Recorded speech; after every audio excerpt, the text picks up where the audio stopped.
Ayun mga boss, mayroon ulit akong ditong gagawin na yung Detoxer na 2020 model.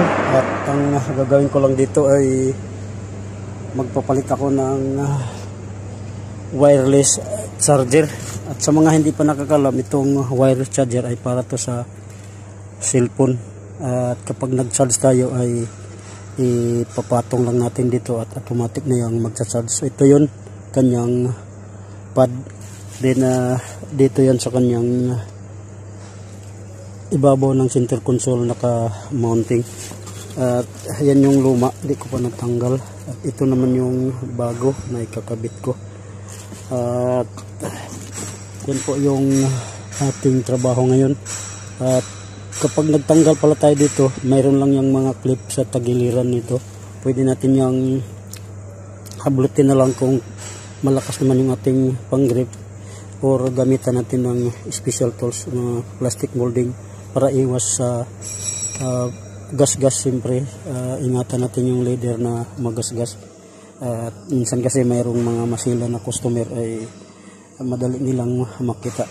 Katulad nito ay nahablot ko na yan. At tingnan natin yung loob niyan. So ayan. Ayan yung itsura niya. Ito na yun. Ayan, ito na yung connector niya. At mayroon niyang tatlong connector.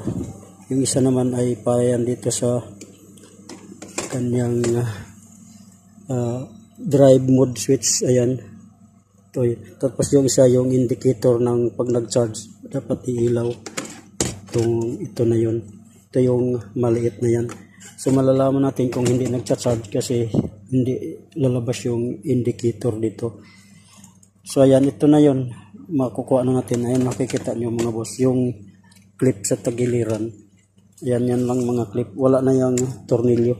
Kaya sikwat lang ang gagawin natin dyan. At yun nga, kung kaya natin hablutin na lang ng ating kamay para secure. Pag malakas naman yung ating... Ha? Hab, I don't know. Pasensya naman boss, may nagtanong lang at siningit lang. At ayan po yung itsura, anong kanyang cluster ay pahaba na. So ganito na yung modelo ngayon. Yan na po yan. At ayan, i-on ko lang yung ignition at makikita natin yung kanyang display. So ayan yung cluster nya. Then ito naman yung sa radyo. Ayan yung radyo. On ko lang. Ayan yung kanyang radyo. Buuhan na siya.